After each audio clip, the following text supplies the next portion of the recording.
महाराज जी के आज के विशेषांक में रक्षा सूत्र परिवार के सभी सदस्यों का हार्दिक स्वागत है। बाबा जी के भक्तों को राम राम।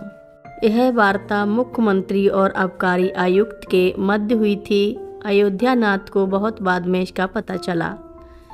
वह कहा करते थे कि उनकी बहुत से लोग प्रशंसा करते हैं कि यह पद उनकी ईमानदारी के पुरस्कार स्वरूप ही प्राप्त हुआ है, किंतु वह इसे दूसरे रूप में ही लेते हैं। यह प्रभु कृपा की अमूल्य निधि और उसके नियम की पवित्रता के रूप में ही प्राप्त हुआ है, ऐसा वह मानते हैं। मेरा ईश्वर में विश्वास उठ चुका था, किंतु मेरे कृपालु गुरु ने ही मेरे लिए पुनः उसको उपलब्ध कराया। मैंने इन दोनों भक्तों के साथ अपना बहुत समय उनके मन में जो कुछ भी भाव थे उनको सुनने में व्यतीत किया। मैंने उनकी भक्ति की प्रगाढ़ता देखी है। दोनों ही वृद्ध और बुद्धिमान और अनुभवी बाबा जी के प्रशंसक रहे हैं। उन्होंने अपने पदों पर रहकर अपनी बुद्धि और मन का चातुर्यपूर्ण उपयोग सीखा था और उनमें अपनी भावनाओं का नियंत्रण करना सीखा था। किंतु जब भी वे बाबा जी की बातें करते थे तो वे सारे अनुभव हरे हो जाते थे। मैं उनकी भक्ति भाव और अनुभवों से आनंदित होता हूँ और उनकी बातों को स्मरण आज भी कर सदैव वही आनंद का रसास्वादन करता हूँ। मैंने बाबा जी के अनेक भक्तों के साथ अपना समय व्यतीत किया है, जो इसी प्रकार उनके भक्ति भाव में मस्त थे। कुछ तो इतने मस्त थे कि जब भी उनसे बाबा जी के विषय की बातें की जाएं, वे उत्तेजित हो जाते थे और उनके मुंह से क्रमबद्ध बातें ही नहीं निकल पाती थीं। उनकी बातों को बड़ी सावधानी पूर्वक सुनकर उनका अर्थ निकालना पड़ता था।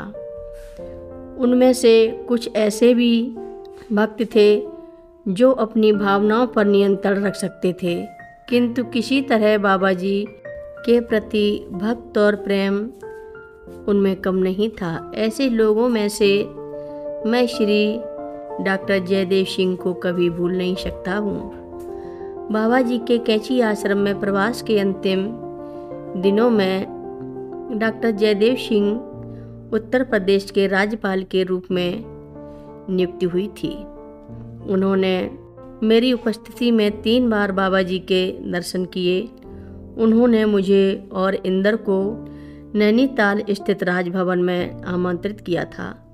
हम बाबा जी के बारे में उनसे कुछ देर तक बातें भी करते रहे। यह भेंट अल्प समय के लिए ही हो पाया था, क्योंकि घनघोर वर्षा हो रही थी। डॉक्टर जयदेव सिंह कैंची में बाबा जी से मिलने आया करते थे। उनका जीवन प्रशासकीय कार्यों के कारण अत्यंत व्यस्त था। उनका पहला आगमन थोड़ी देर के लिए ही था। अपनी व्यस्तता के कारण बाबा जी के दर्शन से वंचित रहने को अपना दुर्भाग्य बताते हुए बाबा जी के समक्ष प्रार्थना की और उनकी कृपा की याचना की। एक अत्यंत सुसंस्कृत और अनुभवी व्यक्ति द्वारा बाबा जी से क्षमा प्रार्थना बड़ा ही अजीब था, किंतु बाबा जी द्वारा उनकी प्रार्थना को स्वीकार किया जाना और भी आश्चर्य में डालने वाला था। मुस्कुराते हुए बाबा जी ने उनकी पीठ थपथपाई और कहा, ठीक है, आपको अपना कार्य पहले करना चाहिए, बाबा के पीछे बाद में भागना चाहिए। अपना कर्तव्य कर्म करना पहली महत्व की चीज़ है।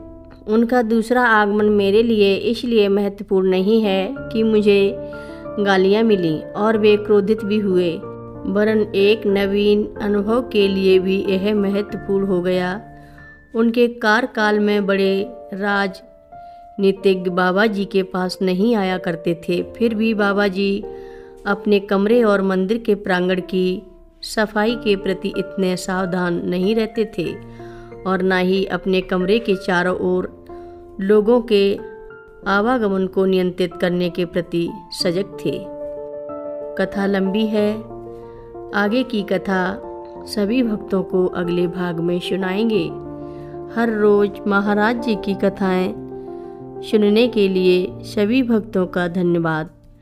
महाराज जी की कथाएं सुनने के लिए रक्षा सूत्र चैनल को सब्सक्राइब करें, शेयर करें और लाइक करें। घंटी बजाना ना भूलें।